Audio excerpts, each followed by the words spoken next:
Okay, so reluctantly, I'm making a follow-up video to the one I did on why I believe the Earth is flat. Primarily because of interactions that I had with people after posting that video.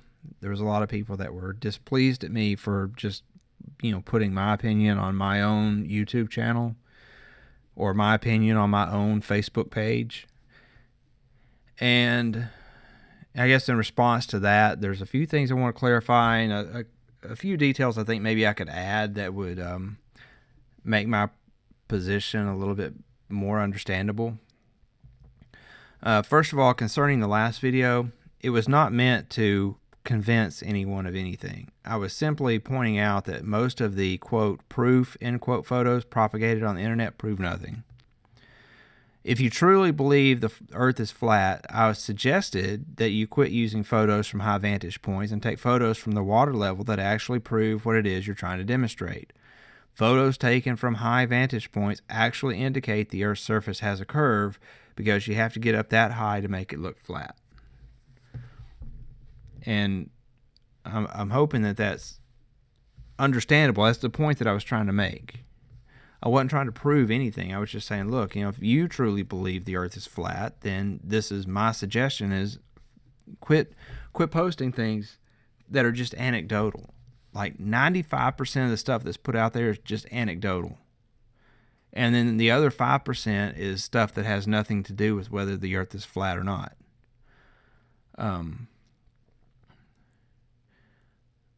And so then after that, I told the listener how I went out personally and observed the Earth's shape for myself. And I told those same people, you the viewer, you the listener, how you could do it for yourself and see the same thing I did. So comments that say that I need to go out and observe hands-on and not through diagrams and computer-generated images ignores the fact that that's exactly what I did. The diagram was simply a tool I used to explain what I observed. I did not film my own observations because, one, I wasn't intending on making a video on the subject at the time, and B, I figured if I did, I would just be accused of photoshopping them or whatever. And so it made more sense to me, and it still makes more sense to me, to tell people how to go out and observe it for yourself. I don't personally care what people think one way or another, other than the fact that I would prefer that people believe something that is true. And that's really true of all my videos. That's why I try to give you references where you can go and look up the text that I'm quoting. I hate watching videos where people will quote something and they won't tell you where they're quoting it from. So I always try to put a text reference on everything that I quote. And my expectation is that you guys, whoever watches these videos, if you're truly interested in the subject, you'll go out and do your own research. That over the last few years, after doing so many videos and hearing so many comments and questions, I've really come to the conclusion that most people don't want to be told how to think. They just want to be told what to think. Because, I get so, I don't respond to many emails I get just because I just get so sick of people emailing me and asking me things where it's just like they're wanting me to do the work for them. Particularly on that video I made on the marriage license thing. Like I went and did my own research to make my own marriage documents because it was something that I cared about. And I wanted to understand what I was doing. I wanted to do, the research myself. I told the viewers that watched that video where they could go to find the information. I put links in the description of the video where they could go and for about the same price that you would spend on a marriage license anyway, you could get a book that gave you all the information, the same book that I used to come up with my documents. And I still get emails constantly from people wanting me to research the laws in their state for them and tell them what their state laws say, or they want me to send them my documents so that they can just copy what I did and that sort of thing. It's just like,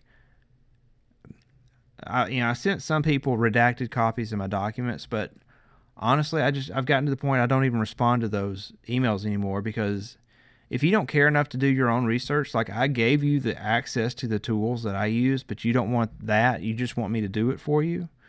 You can't look up your own state laws, but I try not to tell people what to think, is what I'm trying to say. I try to give you the information so that you can go out and confirm it for yourself. And that's really what I was trying to do in the last video. I have little to no emotional attachment to the shape of the earth, but I do have an emotional attachment to being ridiculed and harassed. I try to be very careful in my video not to ridicule or name call people who believe differently. I would expect the same in return. So even when I refer to people who believe in the flat earth, I try to phrase it as people who believe in the flat earth. I try not to dehumanize people by referring to them by things like, flat earthers or whatever, because even though a lot of people who believe in the flat earth call themselves flat earthers, I think that it's kind of I don't know, it seems kind of derogatory to me. I've heard it used in derogatory forms. So I try to stick to, when I speak about it, to say, people who believe this or people who believe that. The tactic of calling people names like ballers or globeheads and etc. is usually employed by people who are defending a flimsy argument that they have a strong emotional attachment to, which is the reason we see liberals always name-calling people when their point of view is challenged. If you feel the need to personally attack someone over the subject, you are probably the person that needs to check your premise, because your belief is coming from a place of emotion, not unbiased fact. On the other hand, I was having people harassing me and ridiculing me, and when I responded by calling them a troll, they were being a troll. This person was tagging me in posts on their page and making Facebook posts about me, ridiculing things that I had said. I'd asked several times for him to... One time I said, look, there's no point in us having this conversation. You don't want to listen to what I have to say, and you're pretending like you don't understand the words that I'm saying, and there's just no point in it. So I don't see a need to continue this conversation. I tried to politely ask him to drop it, and he continued by still posting me on his posts. Again, I asked him to stop again, and finally he said, okay, I'm not going to tag you in anything else. And he didn't. But then he went on my page, and he went on his page and started making posts about it, ridiculing me for what I said. Then he went on my page and made more posts, he made comments on my posts ridiculing what I said and tagging my friends in it. And at that point, it's like, look, man, I didn't say it to him. I said it to one of my friends. I'm sorry this person's tagging you and stuff. I've got trolls who are trying to force their beliefs upon me. That person was being a troll. I mean, there's a term, internet troll. There are definitions out there. You can Google the term and see plenty of definitions of what it means. But as soon as I said that, everybody was like, oh my God, how dare you criticize and call him a name just because of what he believes? And the thing is, I didn't call him a name because of what he believes. I called him a term for what he was doing because of his behavior. There were plenty of people that I was speaking with, that I was discussing this topic with, that I did not call a troll. But if you're behaving like a troll, then that's what you're being. And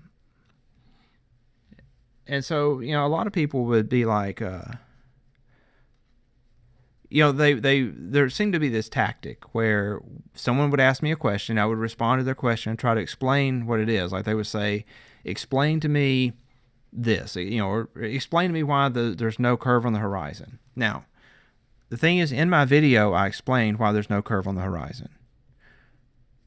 And then they're wanting me to re-explain it to them. So then I try and re-explain it in different words so maybe they'll understand what I'm saying, and they still can't understand it. So then you explain it again a different way, and they still can't understand what you're saying. And to be honest with you, if somebody tells me that they have thoroughly investigated something that I'm saying and come to a different conclusion, but then they can't even understand the words that I'm saying to them, you can't understand like a simple concept, it makes me doubt the amount of unbiased research you did into the subject, and also your own, reasoning ability to be able to reason in an unbiased manner about the subject. If you can't even understand what I'm saying, how can you prove scientific concepts by going out and observing them, if that makes sense? If you need my assistance looking up the definition of a word because you can't just Google it and see what the definition of a word is, then, that to me makes me think maybe you're not resourceful enough to really go out and prove this for yourself. Does that make sense? I'm not trying to be mean. I'm just saying, look, if you're going to sit there and act like you're presenting, some kind of argument for the shape of the earth, but you can't even carry on a civil, intelligent conversation about it, then there's no point in having the conversation. It makes me doubt your ability to really have this reasonable conversation. And really kind of the same thing also with the, YouTube allows you to give thumbs up and thumbs down to videos. And in that previous video, I was trying to be fair. I was trying to be respectful of people who believe differently than I did. And I was trying to be, I was making an effort not to misrepresent your argument, the other side's argument. I was trying to be fair and balanced and just say, look, but this is what I believe. I believe something different. And a lot of people gave me thumbs down on the video. I don't think it was because I was being a jerk, because I don't think I was being a jerk in that video. And myself, if I'm watching a video online and the guy is making a video, but he's being fair and he's being, courteous and not ridiculing my side of the opinion, I'm not going to give him a thumbs down. I'm probably not going to give him anything. I'm not going to do thumbs up or thumbs down. But I'm not going to give him a thumbs down just because I disagree with the conclusion he came to. If I agree with the conclusion they came to, or even if I think that they did a great job presenting their side, I might give them a thumbs up. The only way I would give somebody a thumbs down is if they were just being a jerk, or if I was triggered by the video. And I think a lot of those thumbs down were people who were just triggered because I had a different opinion than them. If you're gonna give somebody a thumbs down just because you disagree with them, that's triggered. If somebody posts their opinion on their own page on Facebook or their own wall on YouTube, their own channel on YouTube, and you feel the need to harass that person and kind of follow them around and copy them in posts on your page, trying to, force your belief on them, you're the person that's triggered, not the person that just shared their opinion. All I did was share my opinion on my page and on my channel. That's all. I did get presented with a lot of, these straw man arguments, and a lot of it was, you're just brainwashed by the educational system. Or somebody's like, oh, I guess you just believe everything NASA says. And see, these are straw man arguments because, well, first of all, the first sentence, I don't believe everything NASA says. I know that most, if not all, of NASA's photos are fake. But NASA putting out fake photos does not prove that the Earth is flat. It just proves that NASA lies. And I didn't refer to NASA a single time in that previous video that I remember. I didn't quote them. I didn't share their photos or any of that. So that's an erroneous statement to say that I believe everything they say, when obviously I don't. Or you think the Earth is a spinning, whirling ball flying through space. Okay, well, first of all, when I talk about misrepresenting the other side's arguments, this is a perfect example. I never mentioned anything about spinning or whirling or flying through space. I didn't mention anything in my video about anything having to do with the motion of the Earth. The only thing I mentioned was the shape of the Earth. And I did not say that the Earth was a ball. I said it was a sphere.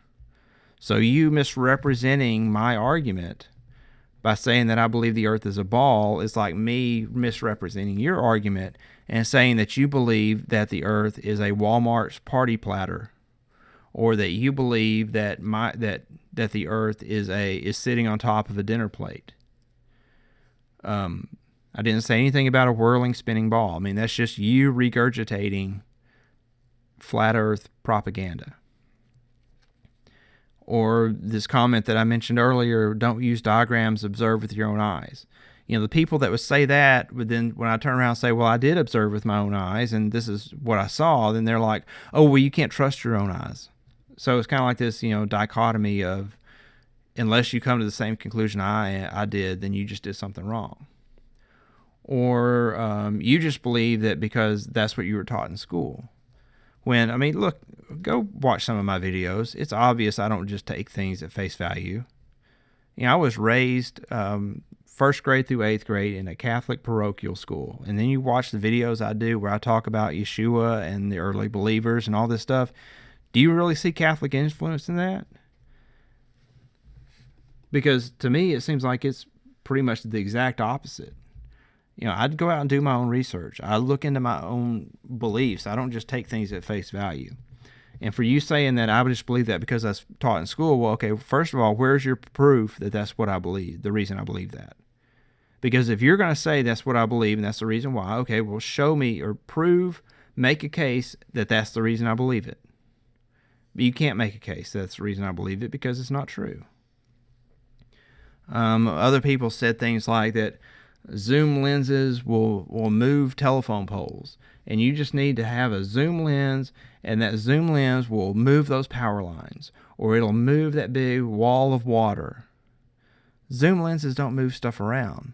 They'll move you in closer to what you're taking a photo of, and sometimes if there's glare, it'll reduce the glare from, like, the sun, for instance. I know there's a photo where someone is, or not a photo, but a video where someone is filming the sun about to set, and there's a whole lot of glare in the picture, and so then they zoom in on the sun, and the glare goes away, and they're trying to say that zooming in on the sun moved the sun, when obviously it just reduced the glare. But a zoom lens is not going to move objects. It's just going to make objects clearer, easier to see. It's going to bring you, like, perceptually closer to the target of your photo.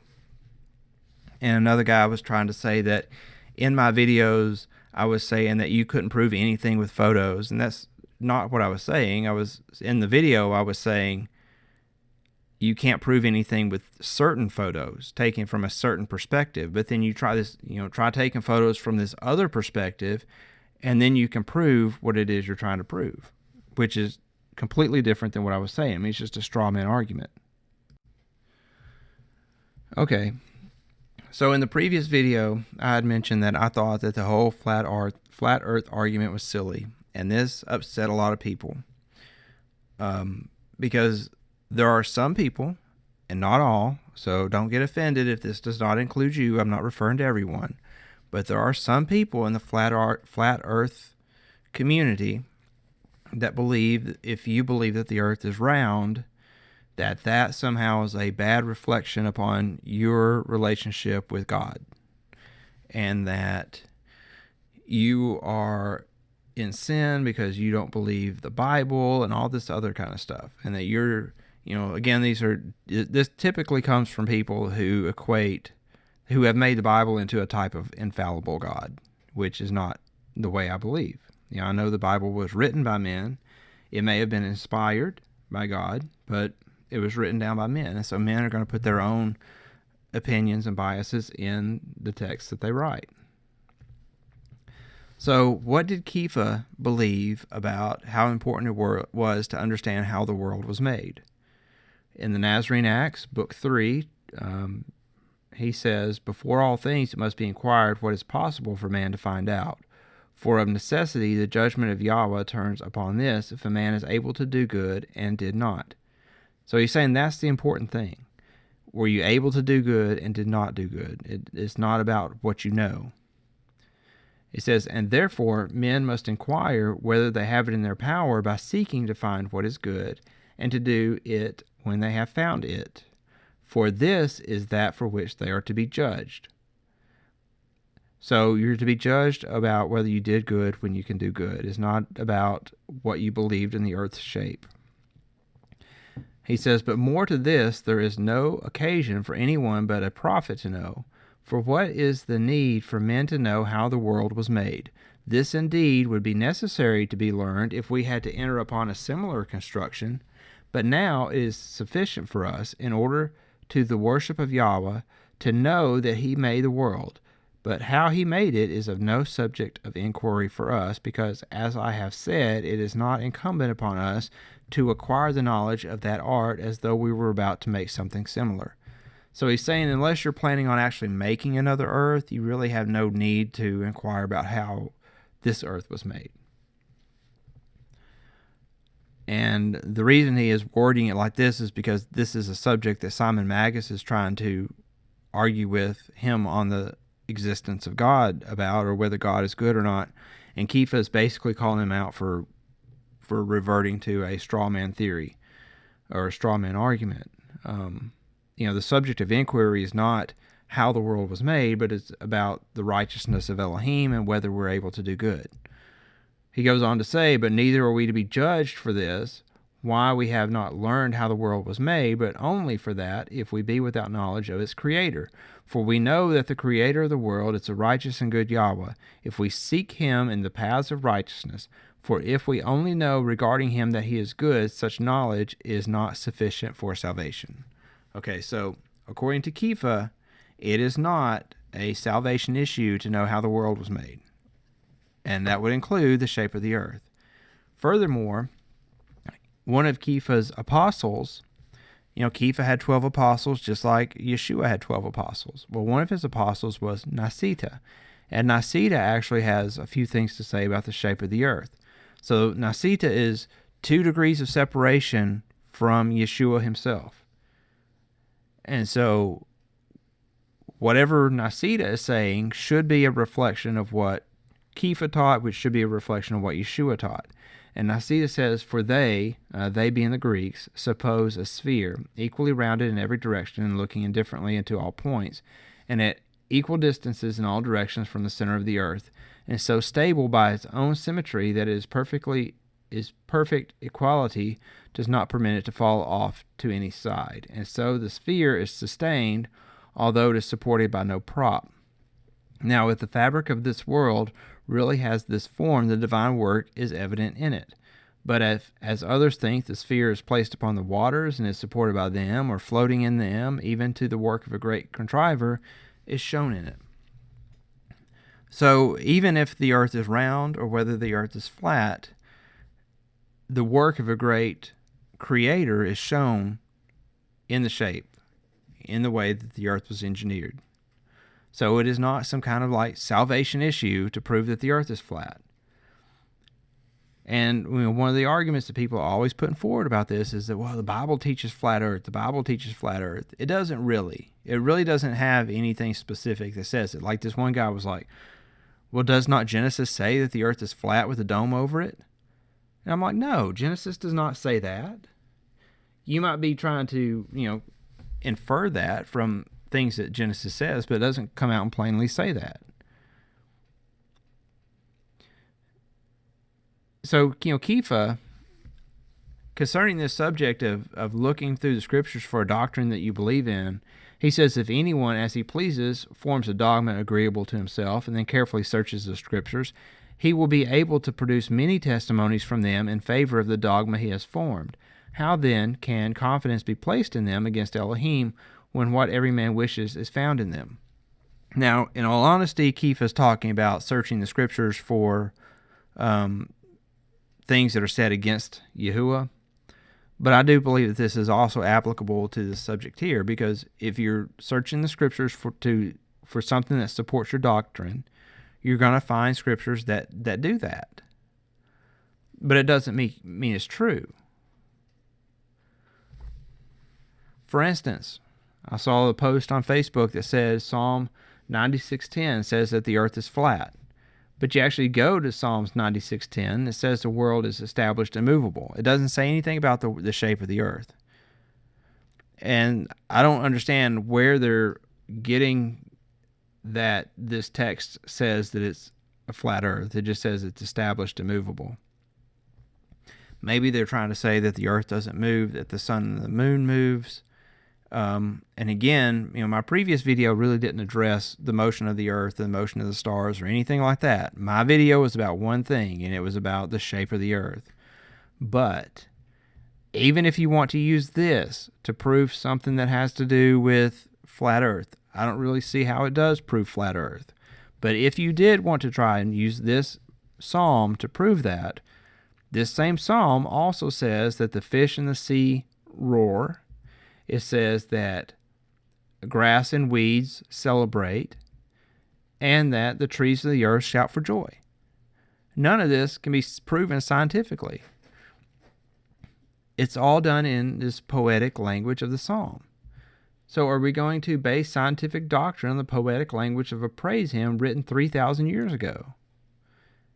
Especially if that language contradicts our actual experience. That and the fact if the earth is immovable, are earthquakes a figment of our imagination? Obviously, it doesn't mean the earth never moves. And so if you want to be dogmatic about it and use this to form a doctrine, it doesn't make sense.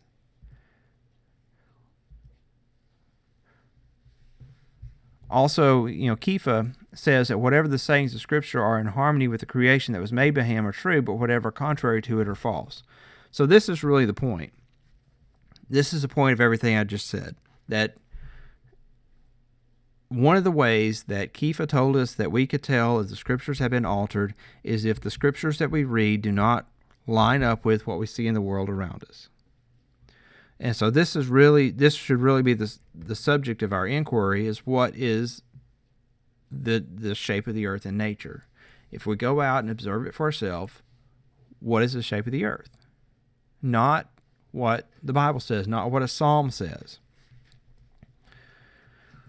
So we're back to this. Where's the curve? So I want to, first of all, make this caveat. In the previous video, I explained why the horizon is always going to be flat. So don't take what I'm about to say as me changing my argument. I believe that the horizon is always going to be flat because the horizon is a circle that you see all the way around, and it can't be curved. However, just to address this argument, just to play like devil's advocate or whatever, I would also want to make the following observations, because one thing that I've noticed is that I think a lot of people who believe the earth is flat haven't really taken the time to try and wrap their mind around how big the earth is and how little of a curve you're going to see. So for instance, if we look at this picture here, and I know it's kind of a grainy photo, but that line that goes between those two green arrows, is that a straight line? Where's the curve in this photo? In fact, I'll even put a line up there for you to help you out. Where's the curve? I don't personally see a curve. And I think anyone that's honest with themselves would have to agree that they don't see a curve either. But yet, this is a 1 degree curve on a protractor. So is this proof that all protractors are flat or straight? No, obviously not. A protractor, it shows a 180 degree curve, and you use it to measure angles. But this is the amount of curve that you would see across 70 miles, 69.08 miles. So the question is, would you expect to see a curve if you're looking at the horizon? If you're looking at the horizon, do you typically see 70 miles? I don't believe you do. But that right there, that 1 degree is 70 miles of curvature on the earth. So when I say that you're not going to see a curve on the horizon, this is why. It's just not possible. And other people have made the same observation. I mean, here is from London to Paris. I found this photo on the internet. Here's another, Toronto to New York. I mean, it's not much of a curve.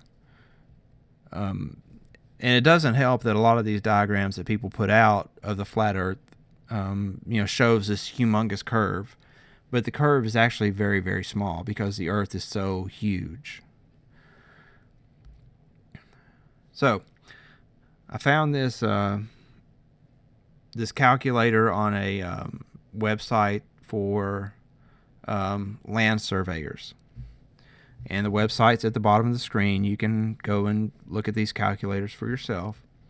But at an elevation of 6 feet, which if the average person's holding a camera, taking a photo across Lake Pontchartrain or across Mobile Bay or across some body of water, they're probably, the camera's going to be about 6 feet off the water if you're taking the photo from the shoreline. So at a distance of 6 feet from the ground, you should be able to see the horizon 3 miles away. So if you can't see the curve over a distance of 70 miles, how are you going to see the curve over a distance of 3 miles? So again, this is not me trying to change my argument for why you can't see a curve on the horizon. This is just me addressing your argument for those of you that use this argument, and just saying that, I don't think it's applicable to the situation. I don't. I think it's an irrelevant question. But even if it was relevant, the distance just isn't there for you to be able to see the curve. So in this diagram that I used last time, and I really think it's a pretty good diagram. Now keep in mind, the curve there is huge. That curve would be like the distance that you would see, or the amount of curve you would see from Dallas to Orlando. So this diagram, keep in mind, it's not to scale. This got a much larger curve than you would actually see in real life if you were looking across a body of water. So it's only here for instructional purposes. And the horizon would be that point right there. So you can see there on the left, if the height was 6 feet, the horizon would be 3 miles away, and it would be that little green dot.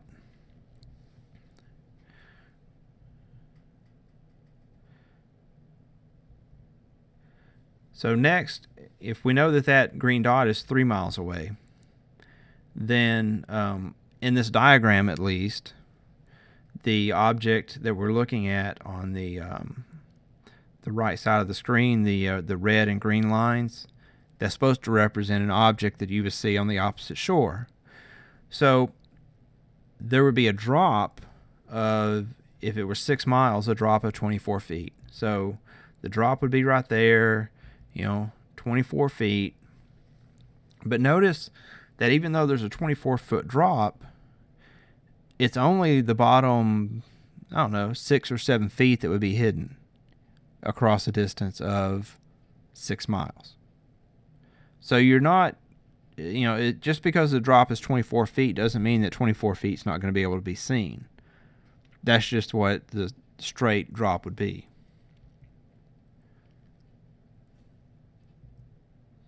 So only that little red portion there at the bottom would be the part that's hidden. Now also, that space, that little white space between the dotted purple line and the heavy black line, the black curve, that little space, if you were looking across a body of water, that would appear to be like a hump in the water. It'd be like a hump that you're looking over, that would block your view of the little red part there at the bottom. So like that red part at the bottom, that's what the hump would be hiding from you. So that's why when we look at that photo of Chicago, there's a portion of the buildings that are not visible. And in between those two lines on the top photo, that's the hump of water I'm talking about. That's the thing that's going to keep you from being able to see the bottoms of the buildings. And then you look at the buildings in the bottom photo, which are taken much closer, and you can see how much of those buildings are missing from view in the top photo. So like Lake Pontchartrain. Here, when you look at these power lines, you can definitely see that they appear to go over a hump. put a straight line in there to make it a little bit more visible, but you can definitely see that there is a curve. Now, somebody said on one of my Facebook posts, like, well, you can get a zoom lens, and that zoom lens is just going to move those power lines.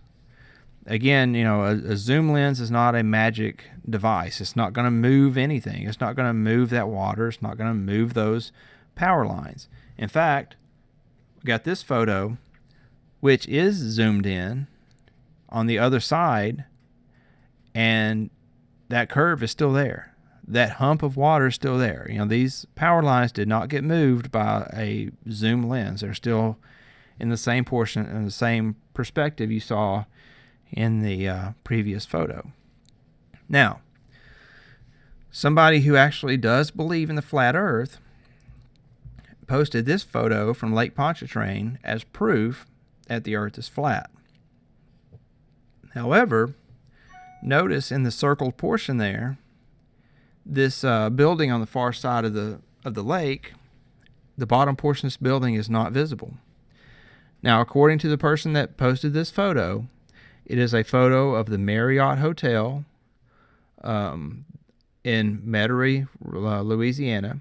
The building is 400 feet tall, and it is taken from 24 miles away.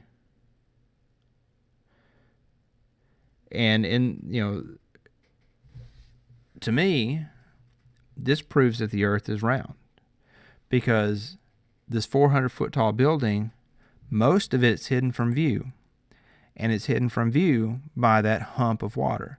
Like, look at the top horizon of that water.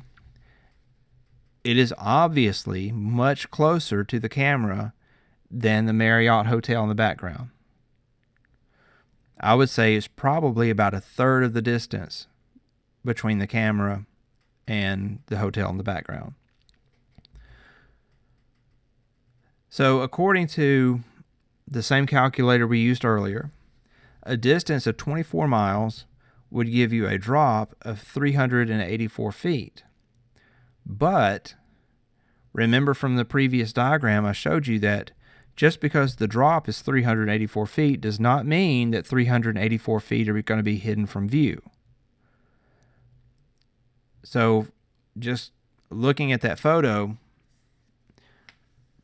probably about 2/3 of the building is hidden from view. Also notice over here you can see the causeway going over the curve of the earth. So I have this photo of the same hotel, the Marriott, and this photo was posted by the same person that took the other photo, the person that believes in flat earth. And so notice that the circled part is approximately the only part that's visible across Lake Pontchartrain. But there's also, down here in this yellow circle, there's a whole lot of other buildings and shoreline that is not in the photo, not visible in the photo. So, for instance, there's this little orange part of the building, which is right here below that tower that's not visible. And then there's a further section that's a lot wider that is also hidden. So that Marriott building there is missing the two parts of it that are outlined in orange. There's also another building here that I outlined in purple, and it's completely missing from the photo. Then there's one that's outlined in green. Again, it's missing from the photo. And then there's this large area of shoreline that is also hidden. So this hump of water is hiding about 2/3 of the building and shoreline on the opposite side. So out of this 400 feet tall building, you're probably only seeing about 170 feet or so. The majority of it is hidden by the water, is hidden by the curve of the earth. Now that's a lot of water. The water is probably hiding about, I would guesstimate about 250 feet of shoreline and building on the opposite side of that lake. Now, one person did theorize that it could be from the waves. The waves would make the buildings on the other side hard to see. But, I mean, let's be honest. You're not going to have 200 feet tall waves on a lake. Lakes tend to be pretty calm. So you might have like 12-inch waves at times if it's like the wake from a boat going by or something. But for the most part, lakes tend to be pretty calm unless there's bad weather. So you're not going to have a 200-foot tall wave hiding the bottom of that building. But the curve of the earth is hiding the bottom of the building. This picture proves the earth is round. And so when I pointed this out to the person who posted this photo, when I said, look, there's a hump of water hiding the bottom of the building, instead of discussing it, and his response was just like, oh no, I don't see any water. I don't see this hump of water. And then he went on to make posts on Facebook, ridiculing what I said about this hump of water. And notice that he went straight to the high altitude photo where the hump would not be visible. And, when I see people posting things like this and behaving this way, I mean, it leads me to believe that this person's not really interested in the truth. They just want to, reinforce what they already believe. And at the same time, a lot of people who feel this way accuse me of being the person just trying to reinforce what I believe. But honestly, I'm man enough to change what I believe if I see evidence contrary to what I believe. Unfortunately, I haven't seen any evidence out of the side that believes in the flat earth.